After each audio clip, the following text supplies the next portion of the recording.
ఒంటిమిట్టలో వార్షిక బ్రహ్మోత్సవాల్లో వైభవంగా జరుగుతున్నాయి. కోదండ రామాలయంలో సీతారాముల కళ్యాణాన్ని పండు వెన్నెల్లో కన్నుల పండుగగా నిర్వహించడానికి టీటీడీ అధికారులు ఏర్పాట్లు చేశారు.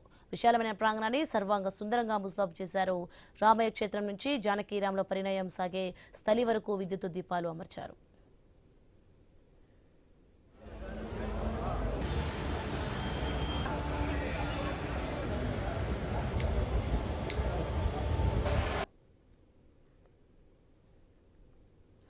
ఆలయ ప్రాంగణాన్ని రమణీయంగా తీర్చిదిద్దారు. ఇక ప్రభుత్వ పెద్దలు, ప్రముఖులు, సామాన్య భక్తుల కోసం 122 గ్యాలరీలు ఏర్పాటు చేశారు.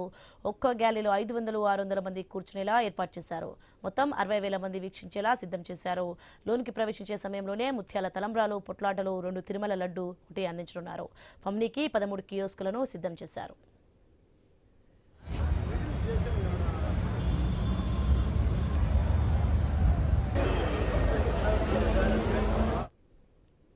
సాయంత్రం 6:30 గంటల నుంచి రాత్రి 8:30 గంటల వరకు సీతారాముల కళ్యాణం నిర్వహిస్తారు.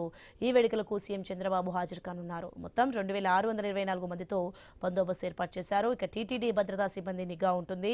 సీసీ కెమెరాలు ఏర్పాటు చేశారు. డ్రోన్లతో చిత్రీకరిస్తారు. వాహనాల పార్కింగ్కు 18 స్థలాలను ఎంపిక చేశారు.